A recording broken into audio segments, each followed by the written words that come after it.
ఓం సమర్థ సద్గురు శ్రీ సాయినాథాయ నమః. 23వ అధ్యాయం. సమాధానమిచ్చే సమాధి. జీవన్ముక్తులు ప్రళయంలో కూడా నశించరని భగవద్గీత యోగవాసిష్టము చెబుతున్నాయి. ఇక పూర్ణదత్తావతారమైన బాబాకు జీవులను ఉద్ధరించడమే అవతార కార్యం గనుక ఆయన లీల మహాసమాధికి ముందులాగానే నేడు కూడా కొనసాగుతోంది. అంతవరకు భక్తులతో ఆయనకు గల అనుబంధం అలానే కొనసాగుతుంది. కాకా మహాజనికి నవంబర్ 13, 1918 స్వప్నంలో సాయి కనిపించి, నేను సమాధి చెంది నెల అయింది, మాసిక పూజ చెయ్యి అన్నారు. అతడు నిద్రలేచి చూస్తే ఆ మాట అక్షరాలా నిజమైంది. ఆ రోజు అతడు సాయిని పూజించి కాకా దీక్షిత్, ప్రధాన్, హేమాత్ పంతులకు భోజనం పెట్టాడు. అలానే నాగేష్ అనే భక్తుడు సమాధి ప్రక్క గదిలో నిద్రించేవాడు. అప్పుడప్పుడు అతనికి తోటివారికి సమాధి నుండి రకరకాల సంగీతం వినిపిస్తూ ఉండేది. అంతటితో వారా గదిలో నిద్రించడం మానేశారు. కేకే ప్రధాన్కు అనేకసార్లు గురుస్థానంలో సాయి భౌతికంగా దర్శనమిచ్చారు. ఒకప్పుడు తాత్య తీవ్రమైన ఉబ్బసంతో బాధపడ్డాడు. వైద్యుడు మందిచ్చి దానిని అంజీర్ పండ్ల రసంతో తీసుకోమన్నాడు. అది ఆ పండ్లు దొరికే ఋతువు కాదు. ఒకరోజు ఆరతయ్యాక అతడింటికి వస్తూ, ఇప్పుడు బాబా నన్ను పట్టించుకోవడం లేదా, ఇప్పుడు పండ్లు దొరకవే, ఏం చెయ్యాలి అనుకున్నాడు. ఆశ్చర్యం. తలుపు తెరిచేసరికి పూజలో బాబా పటం వద్ద అప్పుడే కోసిన అంజీరాలు 14 ఉన్నాయి. ఒక చైత్రమాసంలో దాసగణు షిరిడీలో 17 రోజులు హరికథ చెప్పాడు. ఒకరోజు బాబా పాదాల నుండి గంగా యమున జలాలు వచ్చిన లీల విని కొందరు భక్తులు నమ్మలేదు. చిత్రం. నాటి నుండి కొన్ని రోజులు సమాధి పడమర అంచున నీరు సన్నని ధారలా కారింది. అదెక్కడి నుండి వస్తున్నదో ఎవరికీ తెలియలేదు. సాయి దేహంతో ఉన్నప్పుడు అతి చలువు వలన వారిని చాలినంత భక్తి శ్రద్ధలతో పూజించలేకపోయానని శ్యామ పరితపించాడు. ఆయన ప్రసాదించిన ఊదీ పొట్లం ప్రాణప్రదంగా పూజలో పెట్టుకున్నాడు. అతడు బొంబాయి వెళ్ళినప్పుడు ఒక రాత్రి బాబా కల్లో కనిపించి, నేనిచ్చిన ఊదీ పొట్లం రోడ్డు పక్కన చెత్తకుండీలో ఉన్నది, త్వరగా వెళ్ళు అని హెచ్చరించారు. శ్యామ ఇల్లు చేరి చూస్తే పూజలో ఆ పొట్లం లేదు. ఇల్లు సర్దడంతో దానినెవరో తీశారు. ఇంటి పక్కనున్న చెత్తకుండీలో చూస్తే పొట్లం దొరికింది. 1942 నుండి షిరిడీ వచ్చే భక్తుల సంఖ్య పెరగజొచ్చింది. వారి కోసం వసతి గృహాలు నిర్మించడానికి సంస్థానం వారు గురుస్థానం దగ్గర భూమిని కొనదల్చారు గాని కేశవనారాయణ కులకర్ణి అది అమ్మనన్నాడు. వారు సాయికి మొరపెట్టుకోగా తరువాతి గురువారం రోజు రాత్రి కులకర్ణికి కల్లో బాబా కనిపించి, నిజానికి ఆ భూమి నాది, అది నీవు సంస్థానానికి వెంటనే అమ్ము, నీకు 3 లాభం వస్తుంది అన్నారు. అతడు వెంటనే సంస్థానానికే అమ్మాడు. ఆ పైకంతో అతడు గ్రామంలో వేరొక స్థలం కొనాలని చూస్తే ఆ ఆసామి అమ్మనన్నాడు. ఆ ఆసామికి కలలో బాబా కనిపించి ఆ స్థలం అతనికి అమ్మమని చెప్పారు. ఆ వ్యవహారం వలన అతనికి 3 రెట్లు లాభం వచ్చింది. డాక్టర్ రుస్తుంజీకి 1930లో నిమోనియా వచ్చి బొంబాయిలోని పార్సీ జనరల్ ఆసుపత్రిలో స్పృహ లేకుండా పడి ఉన్నాడు. ఆ మైకంలో అతనికి ఒక ఫకీరు కనిపించి, నేనెవరో తర్వాత నీకే తెలుస్తుంది అని ఒకసారి అతని మంచం చుట్టూ తిరిగి అదృశ్యులయ్యారు. తర్వాత డాక్టర్లు అతనిని పరీక్షించి అతడు ఆరోగ్యంగా ఉండడం చూచి విస్తుపోయారు. తనను కాపాడిన ఫకీరెవరా అని అతడు ఆలోచిస్తూ ఉండేవాడు. ఒకసారి బస్సులో సాటి ప్రయాణికుని దగ్గర ఒక పుస్తకంలో బాబా పటం చూచాడు. తనను కాపాడినది ఆయనేనని గుర్తించి వారి చరిత్ర పారాయణ పూజ ప్రారంభించాడు. అతనిని 1949లో సాయి సంస్థానం వారు షిరిడీలోని ఆసుపత్రిలో నియమించారు. ఒకప్పుడు ఇతని భార్యకు కళ్ళ జబ్బు వచ్చింది. ఆమె రోజు సాయి సమాధికి ప్రదక్షిణం చేసి తనకు వ్యాధి తగ్గితే సాయిబాబా పల్లకీకి స్వయంగా గుడ్డ కుట్టి సమర్పిస్తానని మొక్కుకున్నది. డాక్టర్లు ఆ వ్యాధికి మందు లేదని నిర్ణయించినా ఆమె వ్యాధి 1 సంవత్సరంలోగా తగ్గిపోయింది. ఆమె తన మొక్కు చెల్లించుకున్నది. భయంకరమైన క్షయవ్యాధితో బాధపడుతున్న శివశంకర్ దీక్షిత్కు ఒక రాత్రి కలలో ఎవరో ముస్లిం మహాత్ముని పటం కనిపించింది. అతడు నమస్కరిస్తూ ఉండగా స్వప్నంలోనే ఒక ఫకీరు అతని నొసట ఊది పెట్టి త్వరలో రోగం తగ్గుతుందని చెప్పాడు. మొదట అతడు ఆ స్వప్నాన్ని పట్టించుకోలేదు. కానీ నాటి నుండి ఏ మందు లేకుండానే వ్యాధి తగ్గిపోయింది. ఆ సంగతి విని ఆ ఫకీరు సాయి అయి ఉండొచ్చని ఒక మిత్రుడు చెప్పాడు. 4 రోజుల తర్వాత పిల్లలు ఆడుకుంటూ ఒక కాగితం అతని ముందు పడేసి వెళ్ళారు. అందులో సాయి సమాధి చిత్రము, దానిపైన ఒక సాయి పటము ఉన్నాయి. తనకు స్వప్న దర్శనం ఇచ్చినది వారేనని గుర్తించి అతడు షిరిడీ వెళ్ళాడు. కానీ అక్కడ సమాధి మీద చిత్రపటానికి బదులు పాలరాతి విగ్రహం ఉన్నది. భక్తులను విచారించగా 1956 వరకు అక్కడ చిత్రపటమే ఉండేదని, ఆ సంవత్సరమే విగ్రహం ప్రతిష్ఠించారని చెప్పి ఆ ఫోటోను చూపారు. చిత్తూరు జిల్లాలోని ఒక గ్రామంలో 1959లో మొహరం పండుగ నాడు ముస్లింలందరూ చేరారు. మౌల్వీ కూడా సిద్ధమయ్యాడు. కానీ పీరు ఎత్తవలసిన భక్తుడు రాలేదు. అప్పుడు అక్కడున్న కె. తిరువెంగళంను పీరు ఎత్తమన్నారు. అతని నడుముకు పీరు కొయ్య కట్టి ఆ గుడ్డతో అతని ముఖం కప్పారు. వెంటనే అతనికి బాహ్య స్మృతి తప్పింది. నాకొక్కసారిగా మెరుపుల కాంతి కనిపించింది.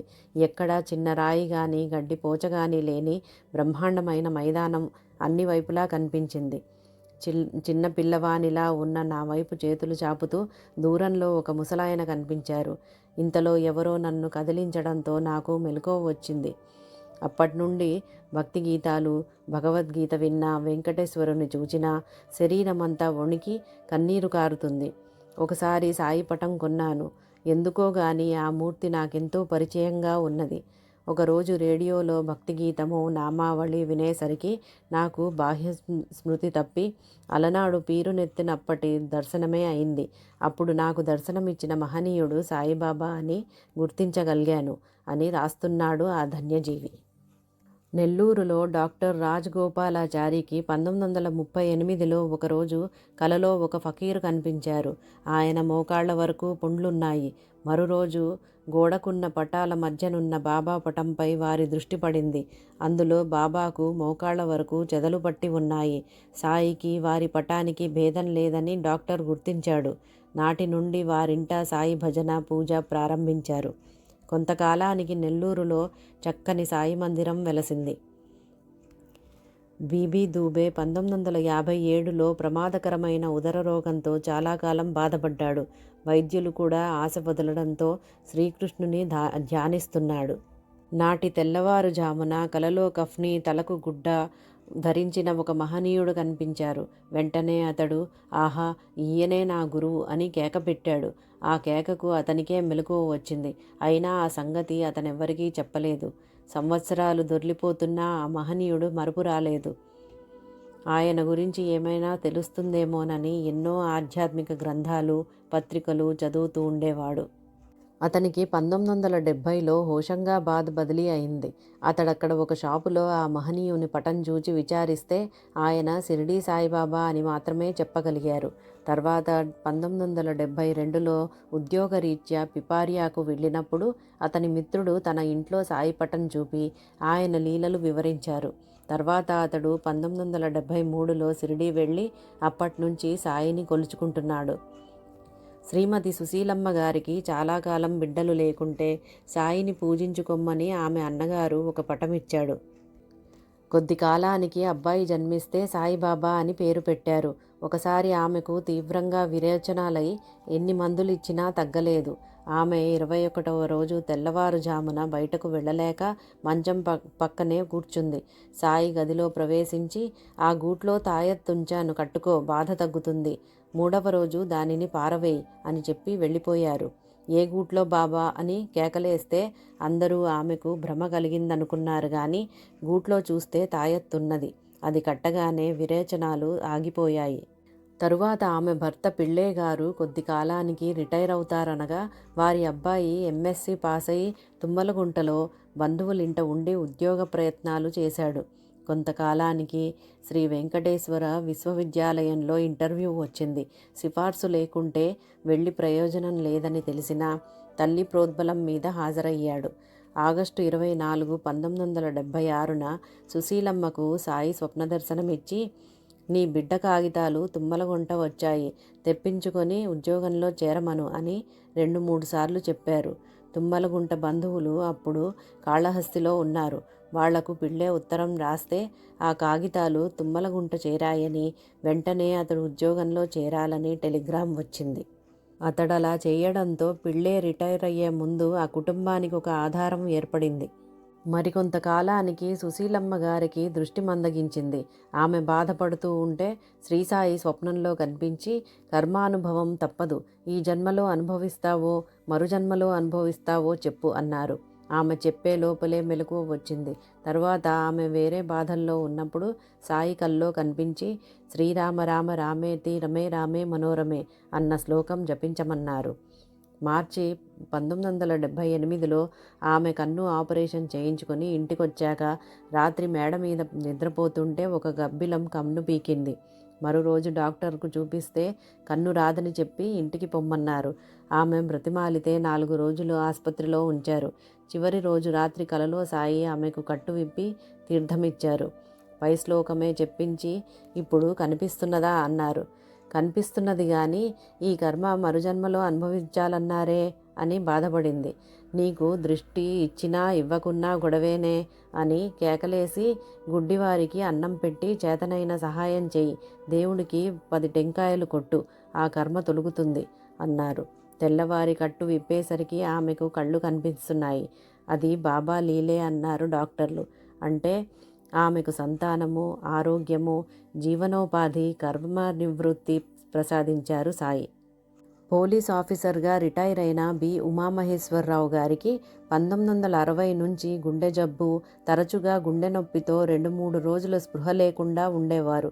వైద్యులు ఆపరేషన్ చేయాలన్నారు కానీ ఆయన ఇష్టపడలేదు.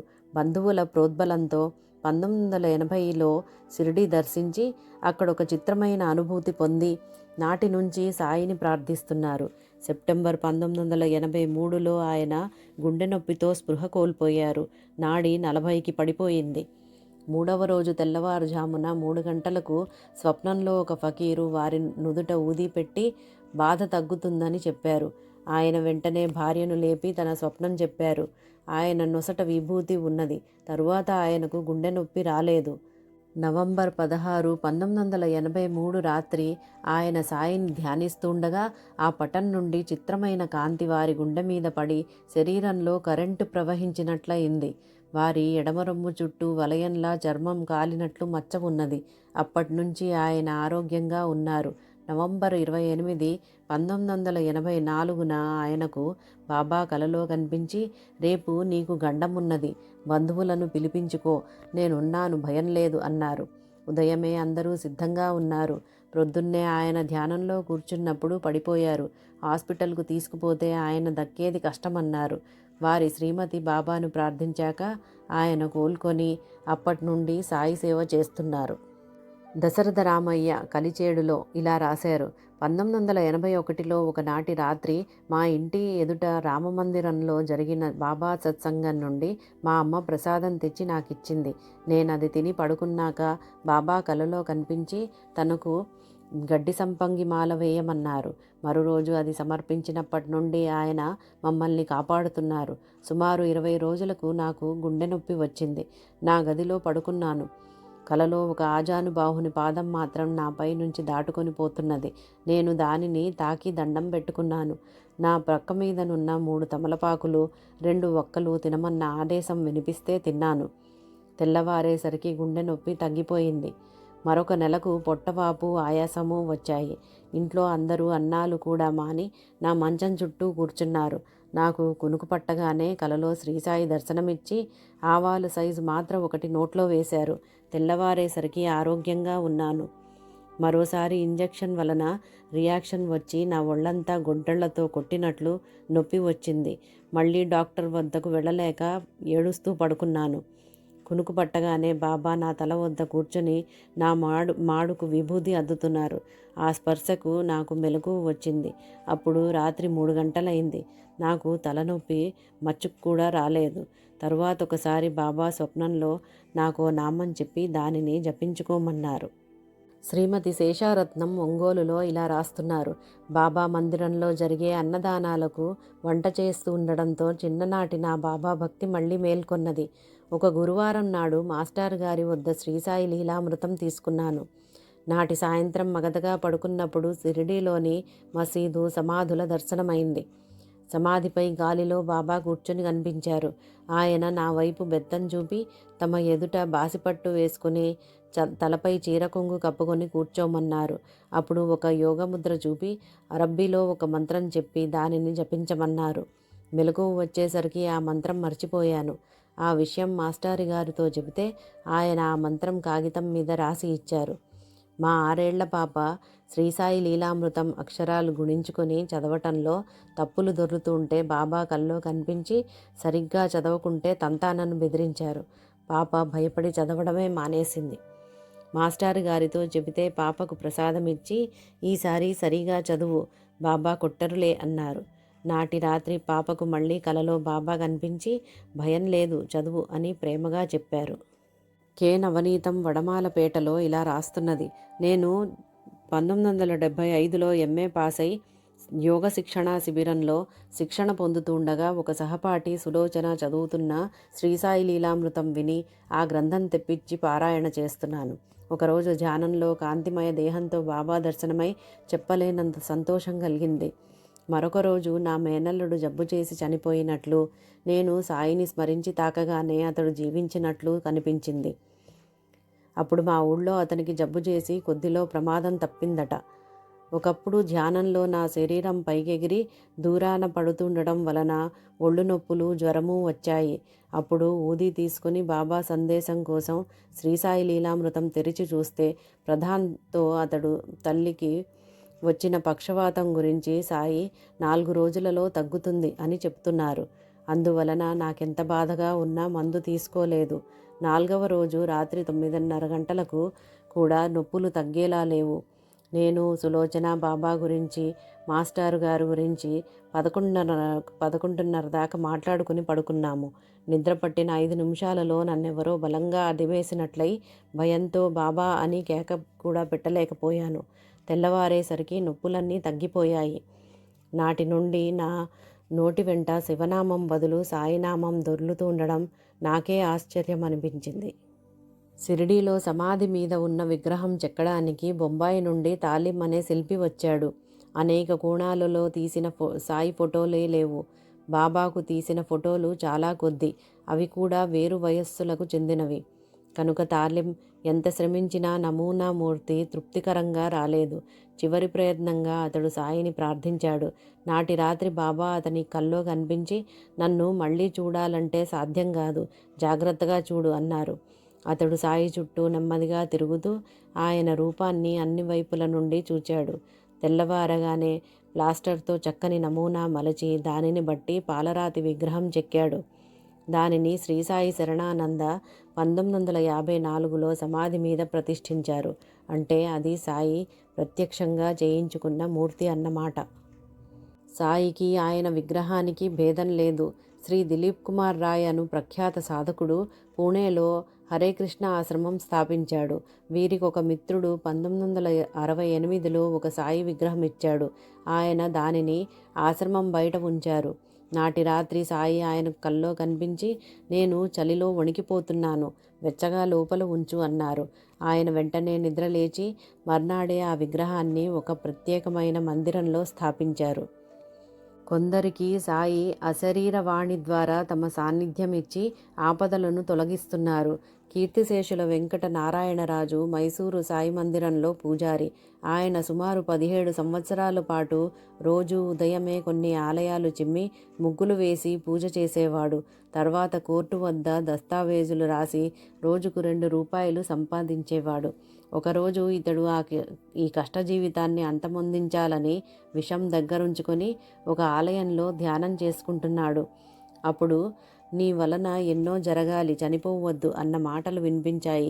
వెంటనే రమణ మహర్షి శరీరంతో దర్శనమిచ్చి పై మాటలు అని అతని చేయి పట్టుకుని గేటు అవతల దించి వెళ్ళిపోయారు.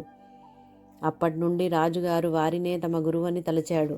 ఆయనే మళ్ళీ ఒకరోజు దర్శనమిచ్చి, నీ గురువు నేను కాదు, షిరిడీ సాయిబాబా అని చెప్పి అదృశ్యమయ్యారు. అప్పటి నుండి రాజుగారు సాయి భక్తుడయ్యాడు. శ్రీసాయి తరచూ వారికి కనిపించి మాట్లాడేవారు. ఎన్నోసార్లు కాకి, కోతి, ఆవుల రూపాలలో వారింటికొస్తే రాజుగారి భార్య గుర్తించక అదిలించేవారట. తర్వాత బాబా అతనితో, నేను వస్తే అమ్మ అదిలించింది అనేవారు. రాజుగారు కొంతకాలం ఒక మార్వాడి వద్ద లెక్కలు రాసేవారు. ఒకరోజు బాబా, నీవిక కలం పట్టవద్దు, నా సేవ చేసుకో, అన్నం అదే వస్తుంది అన్నారు. రాజు వెంటనే ఆ పని మానేశాడు. ఒకరోజు వారింట్లో బియ్యం లేవు. నాడు ఆ మార్వాడి భార్యకు బాబా పటంలో నుంచి, వెంటనే రాజుకు బియ్యం పంపించు అని ముమ్మారు వినిపించింది.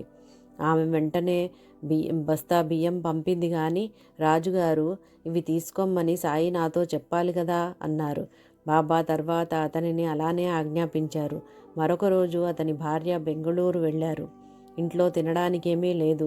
రాజుగారు సాయియే తనకన్నీ ఏర్పాట్లు చేస్తున్నారు కదా అని తలచి దక్షిణ నుండి 10 రూపాయలు తీసుకోబోయారు. వెంటనే బాబా చెంప మీద కొట్టి, నా డబ్బు తీసుకుంటావట్రా అన్నారు. అతడు నివ్వెరబోయి వీధిలోకి వెళ్ళగానే అతని బాల్య స్నేహితుడు కనిపించి బలవంతంగా హోటల్లో భోజనం పెట్టించాడు. తర్వాత ఆ మిత్రుడు ఆ రోజు ఊళ్ళోనే లేడని తెలిసింది. రాజుగారు మైసూరు సాయిబాబా మందిరంలో చాలా కాలం సేవ చేసి ఇటీవలే పరమపదించారు. ఎఫ్ఎం బంగారా కొత్త ఢిల్లీలో ఇలా రాశాడు. పార్సీ సాంప్రదాయకురాలైన నా భార్య బాబాలను నమ్మదు, నేను మాత్రం నమ్ముతాను. 1956లో ఒక సాయిబాబా క్యాలెండర్ మా ఇంట్లో ఉండేది.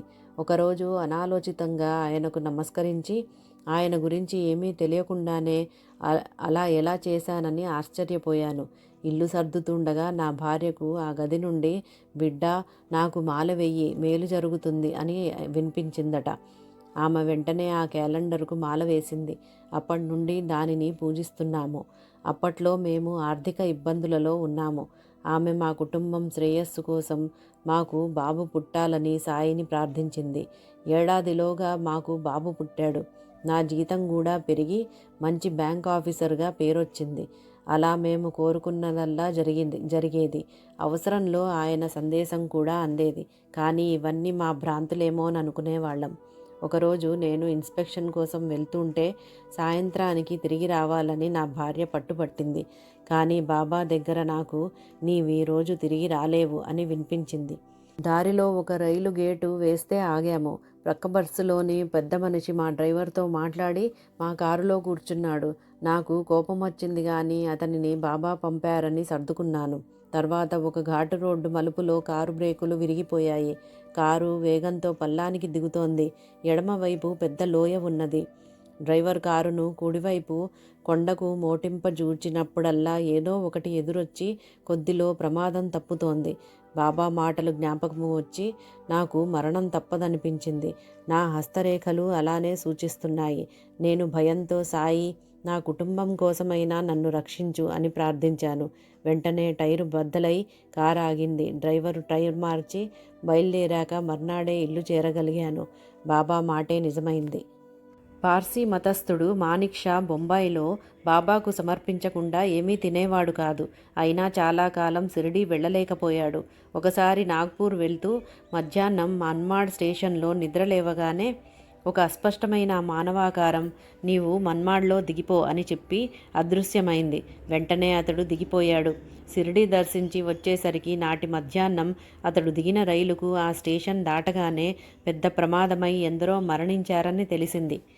అలానే సంతోష్ వ్యాస్ హోషంగాబాద్లో అక్టోబర్ 1980లో షిరిడీ వెళ్తూ రైలులో ఇంజన్ నుండి 3వ బోగీలో కూర్చున్నాడు.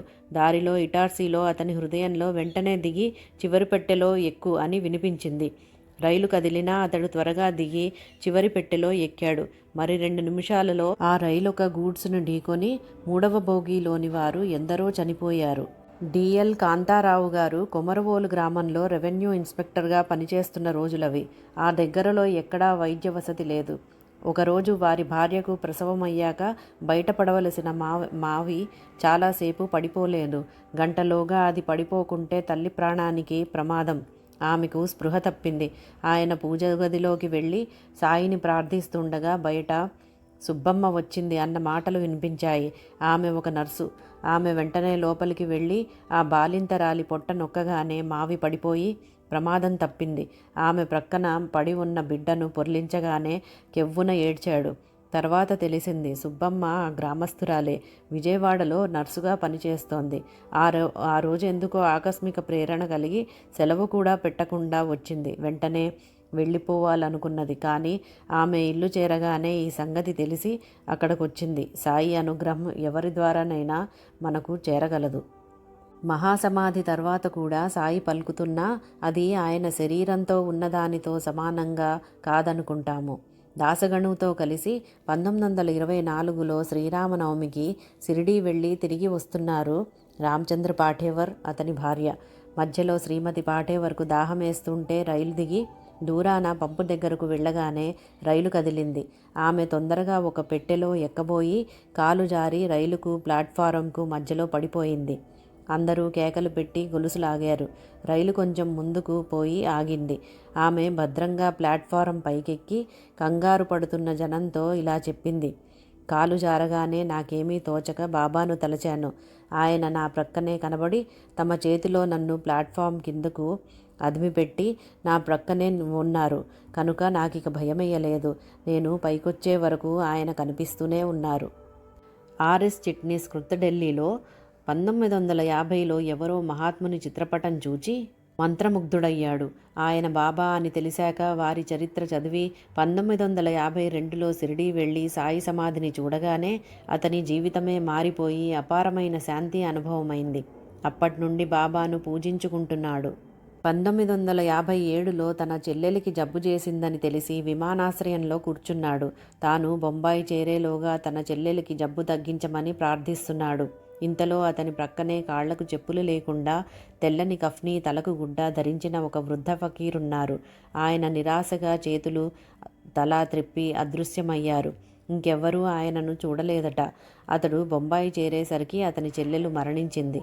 1965లో అతనికి విపరీతమైన కడుపు నొప్పి వచ్చింది.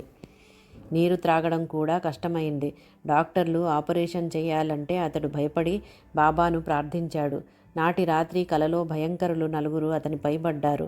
వెంటనే సాయి వారిపై పడి తరిమేశారు. తెల్లవారేసరికి చిట్నీస్కు జబ్బే లేదు. 1966లో ఒక గురువారం సాయి చరిత్ర పారాయణ పూర్తి చేసి ఆగ్రా వెళ్ళి దారిలో సాయి దర్శనమివ్వాలని ప్రార్థించాడు. సుమారు 60 మైళ్ళు వెళ్ళాక కారు అకస్మాత్తుగా నిలిచిపోయింది. బాబా వంటి ఫకీర్ ఒకరు కారు ప్రక్క నుండి ఆశీర్వదించి దక్షిణ తీసుకుని మాయమయ్యారు. డ్రైవరు బ్రేకులు వేయకపోయినా కారు ఆగిపోవడం, చిట్నీస్కు వారు అబ్బాయికి డ్రైవర్కు తప్ప కారులోని మరెవ్వరికీ ఆ ఫకీరు కనిపించకపోవడమే చిత్రం. ఇలాంటి అనుభవాలు సాయి అన్ని మతాల వారికి ప్రసాదిస్తున్నారు. ఓస్బోర్న్ అను ఆంగ్లేయుడితో 1960లో కలకత్తాలో ప్రక్క ఇంట్లో ఉన్న కుమారి డట్టన్ తన అనుభవం ఇలా చెప్పింది. ఆమె కొంతకాలం ఒక క్రైస్తవ మఠంలో ఉన్నాక అధికారులతో భేదం వచ్చి తాను ఆశ్రమం విడిచిపోయాక తన గతేమిటని ఆలోచిస్తూ దిగులుగా కూర్చున్నది. ఒక ఫకీర్ వచ్చి భయం లేదు, అంతా బాగుంటుంది అని చెప్పి దక్షిణ కోరాడు. వెంటనే ఆమెకు ప్రశాంతి కలిగింది. ఆమె వద్ద పైకం లేదంటే ఆయన, నీ సొరుగులో 35 రూపాయలు ఉన్నాయి చూడు అన్నారు. చూస్తే పైకం ఉన్నది కానీ ఫకీరే లేడు. క్రైస్తవ స్త్రీల ఆశ్రమంలోకి పురుషుడు ముస్లిము అయిన ఫకీర్ ఎలా వచ్చాడన్నదే ఆశ్చర్యం. ఆమె ఆశ్రమం విడిచాక ఆమె మేనల్లుడు ఆమెనెంతో ప్రేమగా చూచుకుంటున్నాడు. ఇదంతా విని ఓస్బోర్న్ అప్పుడు ఆమెకు సాయి పటం చూపాడు. ఆమె ఆశ్చర్యంతో, నాకు దర్శనమిచ్చినది వీరే అన్నది. మెహబూబ్ బాషా సెప్టెంబర్ 30, 1982న తన భార్యకు గర్భకోశంలో రణముంటే గూడూరులో డాక్టర్ సిఆర్ రెడ్డి గారి ఆసుపత్రిలో చేర్చాడు. ఆపరేషన్ జరుగుతున్నది. ఆపరేషన్ మధ్యలో ఆమె పరిస్థితి ప్రమాదించింది. బాషా ఒక్కడే డాక్టర్ గారి గదిలోని బాబా పటం ముందు నిలిచి కన్నీటితో ప్రార్థిస్తుండగా వెనుక నుండి తెల్లని గుడ్డలు ధరించిన ఒక ఆజానుబాహు భుజం తట్టి, నీ భార్యకేమీ అవ్వదు, బాధపడకు అన్నారు. బాషా కన్నీరు తుడుచుకొని మళ్ళీ వెనుకకు తిరిగి చూచేసరికి అక్కడెవరూ లేరు. మరుక్షణమే రోగికి ప్రమాదం తప్పిందని నర్సు చెప్పింది. దయాల్ చరణ్ కర్నూలులో ఇలా రాశారు. 1981లో శ్రీసాయి లీలామృతం, శ్రీ గురుచరిత్ర పారాయణ చేసి శ్రీ అయ్యప్ప దర్శనానికి వెళ్ళాను. వ్యానులో కొంత దూరం వెళ్ళాము.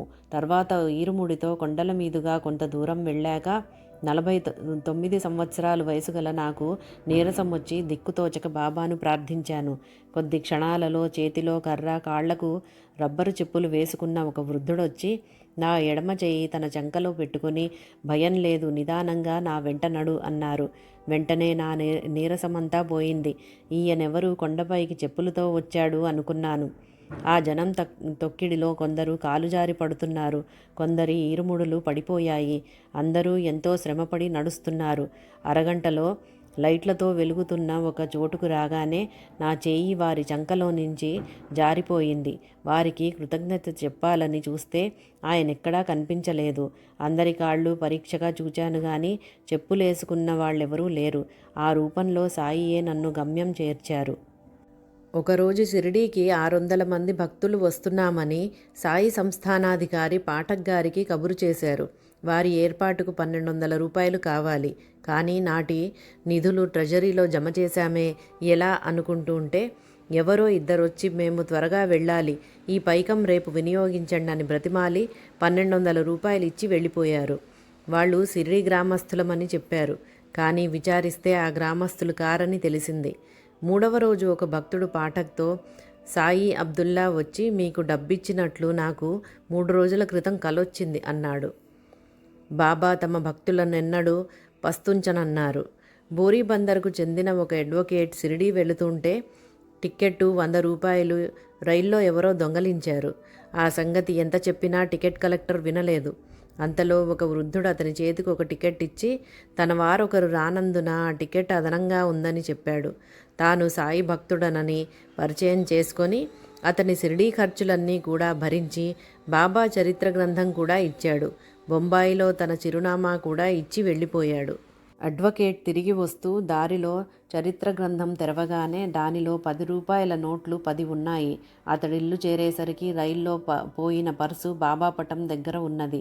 ఆ వృద్ధుడికివ్వవలసిన పైకం తీసుకెళ్లి బొంబాయిలో విచారిస్తే అతని ఆచూకీయే లేదు. ఆ వృద్ధుడు సాయిబాబాయే. రాహూరిలో కులకర్ణి తండ్రి 1965లో జబ్బుపడ్డప్పుడు ఒక ఫకీరు వచ్చారు. రోగి భార్య ఆయనకు భిక్ష ఇచ్చి తన భర్తను రక్షించమని కోరింది. ఆయన చిటికెడు పాదధూళి ఇచ్చి దీనిని నీళ్లల్లో వేసి త్రాగమను, 3 రోజుల్లోపల తగ్గుతుంది. వెంటనే నా దర్శనానికి షిరిడీ రమ్మను అని చెప్పి వెళ్ళిపోయారు. అలానే 3 రోజుల్లో అతని రోగం తగ్గింది. ఆ కుటుంబం షిరిడీ వచ్చి స్థిరపడ్డారు. 1976లో కులకర్ణికి జబ్బు చేసింది. ఒకనాటి రాత్రి అతడికి మెలకువ వచ్చేసరికి బాబా అతడి ప్రక్కనే కనిపించారు. అప్పుడు తలుపులు వేసే ఉన్నాయి. ఇంట్లో దొంగ దూరాడని అతడు కేకలేసేసరికి బాబా నవ్వి ఆశీర్వదించి మాయమయ్యారు. తెల్లవారేసరికి అతడు జబ్బు తగ్గిపోయింది. ఒక పేద వితంతువు 1956లో పోలియో వచ్చిన తన కొడుకును షిరిడీ తీసుకొచ్చింది. అతనిని కూలివాని భుజం మీద కూర్చోబెట్టి సమాధికి ప్రదక్షిణం చేయిస్తోంది. అది సిగ్గనిపించి అతడు ఒకరోజు తన బదులు తల్లినే ప్రదక్షిణ చేయమని చెప్పి ఒంటరిగా గదిలో కూర్చున్నాడు. అకస్మాత్తుగా ఒక సాధువు అతని ఎదుట కనిపించి బలవంతంగా అతనిని లేవదీసి సమాధి వద్దకు తీసుకెళ్ళాడు. అక్కడ అతనికి ఒక స్తంభం పట్టుకు నుంచోమని చెప్పి ఆయన మాయమయ్యాడు. తర్వాత కొడుకు తనతో కూడా నడవడం చూచాక గాని తల్లి అతని మాట నమ్మలేదు. బొంబాయిలో ఉద్యోగం చేస్తున్న కరుణాకర్ ఉబ్బసం బాధ భరించలేక ఉద్యోగం మాని షిరిడీ చేరి అక్కడ చావడిలో సేవ చేస్తున్నాడు. ఒక రాత్రి అతడు తీవ్రమైన జ్వరము, దగ్గుతో బాధపడుతున్నాడు. కొద్ది కునుకు పట్టగానే కలలో సాయి కనిపించి ధునిలో కొబ్బరికాయ, అగరవత్తులు, కర్పూరము సమర్పించు అన్నారు. అతడు మరురోజు ధుని పూజ చేశాక పగలు బాధలు తగ్గి రాత్రి మాత్రం రాసాగాయి. అతడు ఒంటిపూట భోంచేస్తూ పగలంతా పనిచేసేవాడు. ఆ రోజుల్లో శివనేశన్ స్వామి మధ్యాహ్న భోజనం అయ్యాక ద్వారకామాయిలోని రథశాలలో పడుకునేవారు. ఒకరోజు సాయంత్రం 4 గంటలకు కరుణాకర్ ఆయన వద్దకొచ్చి, నాకు మీరేమైనా తినడానికి ఇచ్చారా అన్నాడు. లేదన్నారు స్వామి. అతడు ఆశ్చర్యపోయి, అదేమిటి, మీరు నాకు ఈ వేరు ఇచ్చి దీన్ని నోట్లో ఉంచుకుంటే నా బాధ తగ్గుతుందని చెప్పారు కదా అని ఒక వేరు చూపాడు. ఇద్దరూ ఆశ్చర్యపోయి అది సాయి లీలే అని గుర్తించారు. దానితోనే అతడి ఆరోగ్యం బాగుపడింది. అతడు షిరిడీ విడిచి వెళితే వ్యాధి మళ్ళీ వచ్చి తిరిగి షిరిడీ రాగానే తగ్గేది. అందుకే అతడు షిరిడీలోనే ఉండిపోయాడు. జేవి రమణమూర్తి రాజమండ్రిలో ఇలా రాశారు. స్వతహాగా నేనెంతో కోపిష్ఠిని. ఎన్నో అపరాధాలు చేశాను. శ్రీసాయి లీలామృతం ఒకసారి చదివాక నాకు కోపం తగ్గిపోయింది.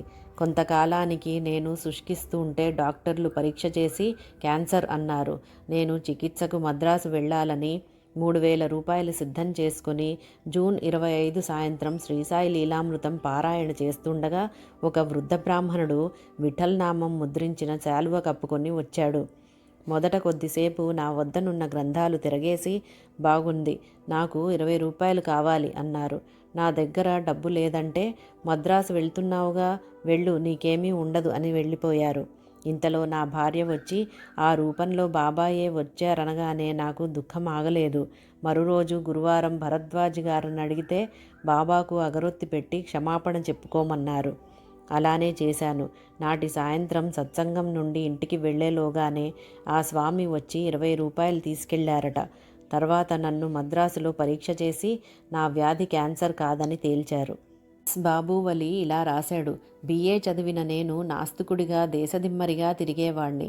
1985లో నా వివాహమై ఒంగోలు వస్తుంటే నా సోదరికి జ్వరం వచ్చింది. ఒక స్టేషన్లో ఒక సాధువు వచ్చి సాయిని స్మరించి విభూతి ఇస్తే గంటలో ఆమెకు జ్వరం తగ్గింది. అప్పటి నుండి నాకు విశ్వాసం కలిగి శ్రీ గురుచరిత్ర, శ్రీ సాయి లీలామృతం పారాయణ చేస్తున్నాను. ఆ క్రిందటి సంవత్సరం నా తల్లిదండ్రులు పారాయణ చేస్తుంటే ఒక సాధువు ఒంగోలులో మా ఇంటికొచ్చి నాకు త్వరలో వివాహం అవుతుందని, తాము నవంబర్ 1985లో వస్తామని చెప్పారు. ఆ లోపలే నాకు పాప పుట్టింది.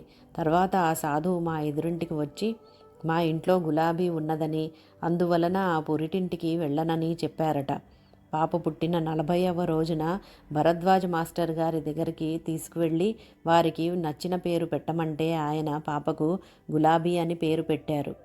ఒకరోజు శ్రీమతి పి. అరుంధతి పైలానులో వారి ఇంటి గడపలో పడుకున్నారు. ఇంటి పూజగదిలోంచి బాబా వచ్చి, మంచం అడ్డం తీయి, అక్కడ అబ్బాయి ఆపదలో ఉన్నాడు అన్నారు. ఆమె మంచం తీయగానే ఆయన బయటకు వెళ్ళి మరలా వచ్చి, అదృష్టం, నీవు మంచం తీయడం ఆలస్యం అయింది గనుక నేను ఒక చెట్టు అడ్డమేశాను, దానికి కొట్టుకొని జీపు ఆగింది అని పూజగదిలోకి వెళ్ళిపోయారు. కొద్దిసేపట్లో కబురొచ్చింది. వారి అబ్బాయి నాగార్జున సాగర్లో జూనియర్ ఇంజనీర్. సరిగ్గా ఆ రోజు అదే సమయానికి అతడెక్కిన జీపు ఒక లోయను సమీపిస్తుండగా బ్రేకులు పనిచేయలేదు. కొద్ది అడుగులలో జీపు ఒక లోయలో పడుతుందనగా చిత్రంగా ఒక చెట్టుకు కొట్టుకొని ఆగిపోయింది. ఎవరికీ ఎట్టి ప్రమాదమూ జరగలేదు. ఇంట్లో పటముంటే సాయి ఉన్నట్లే. గుజరాత్లో 1898, 1976 మధ్యకాలంలో చునీలాల్ ఆసారాం భగత్ అనే గొప్ప సాయి భక్తుడు ఉండేవాడు. అతడు మొదట శ్రీ ఉపాసనీ బాబా వద్ద ఉపదేశము, తర్వాత శ్రీ ధునీవాలే దాదా గారి అనుగ్రహము కూడా పొందాడు. అటు తర్వాత అతడు ఒకరోజు కరాచీలో సముద్ర తీరాన నడుస్తున్నాడు. హఠాత్తుగా శ్రీ సాయిబాబా అతనికి ప్రత్యక్షమై అతనిని సముద్రంలోకి నడవమన్నారు. వెంటనే అతడు సముద్రంలోకి నడిచాడు. అతడి తల మునిగిన క్షణంలోనే అతడిని నీరు విసురుగా ఒడ్డున పడేసింది. కానీ అప్పటికే అతడు బాహ్యస్మృతి కోల్పోయి చాలాసేపటి వరకు స్పృహలోకి రాలేదు. అతడు తిరిగి ఇల్లు చేరాడు. తర్వాత ఒక బక్రీద్ పండుగ నాడు అతనికి మసీదుకు వెళ్ళి నమాజు చేయాలనిపించింది. అతడు ధోవతి, టోపీ పెట్టుకుని నమాజుకు వెళితే ముస్లింలు దండిస్తారని బంధువులు హెచ్చరించినా అతడు అలానే వెళ్ళాడు. అక్కడ అతనికి ఎవరూ అడ్డు చెప్పలేదు. అతడు నమాజు పూర్తి చేసుకుని బయటకు రాగానే మరలా సాయిబాబా అతనికి భౌతికంగా దర్శనమిచ్చి భుజం తట్టి, భేష్, చాలా మంచి పని చేశావు, ఇప్పుడు నగ్నంగా ఇంటికి పో అన్నారు. అతడు నివ్వెరపోయాడు. అది ఇస్లాముకు విరుద్ధం గనుక అలా చేస్తే అచ్చటి ముస్లింలతో తగువు కొని తెచ్చుకోవడమే అవుతుంది. కానీ సద్గురువు ఆజ్ఞ మీరడం అంటే జీవితాంతము కష్టించి సాధన చేశాక అంతిమ పరీక్షలో విఫలమవటమే. వంటంతా చేసుకుని అన్నం తినలేకపోయినట్లే. అట్టి అవకాశం ఇక రాదు. వెంటనే అతడు ఒక స్నేహితునికి సాయి ఆజ్ఞ తెలిపి తాను విడిచిన వస్త్రాలు భద్రంగా ఇల్లు చేర్చమని చెప్పి వెంటనే తన వస్త్రాలు విడిచాడు. అలా చేయగానే అతనికి ఆనంద పారవస్యం కలిగి పెద్దగా కేకపెట్టి జనంతో కిక్కిరిసిన ఆ కరాచీ వీధుల వెంట సుమారు 6-7 మైళ్ళు పట్టపగటి సమయంలో పరిగెత్తాడు. అంతకు మించి అతడికేమీ తెలియలేదు. ఒక్కచోట మాత్రం ఒక బ్రిటిష్ పోలీస్ ఇన్స్పెక్టర్ అతనిని అడ్డగించబోయాడు. చునీలాల్ పెద్దగా సాయిబాబా, ఈద్ ముబారక్ అని కేకవేయడంతో ఆ పోలీస్ అధికారి కూడా వైదొలగి ఈద్ ముబారక్ చెప్పాడు. తర్వాత కొద్ది కాలంలోనే అతనికి ఆధ్యాత్మిక వికాసం కలిగింది. శ్రీ సాయిబాబా ఆయన ఎదుట సాక్షాత్కరించి ఎన్నెన్నో యోగ సాధనలు నేర్పారు. ఎన్నో అద్భుతమైన అనుభవాలు ప్రసాదించారు. చిట్టచివరకు శ్రీరామనవమి మార్చి 29, 1939న వారణాసిలో అతనికి అద్వైతానుభవం కూడా ప్రసాదించారు. అటు తర్వాత ఆయన శ్రీ మోటా మహారాజను పేర పరిపూర్ణుడైన సిద్ధపురుషుడిగా పేరు పొందారు. నశ్వరమైన శరీర సౌఖ్యాల పట్ల ఉదాసీనత చెంది అత్యంతిక సుఖం కోసం యత్నించే భక్తులకు పరమార్థాన్ని చేకూర్చడం శ్రీ సాయిబాబాకెంతో సంతోషం అన్న శ్రీసాయి చరిత్ర వాక్యం ఎంత సార్థకమో.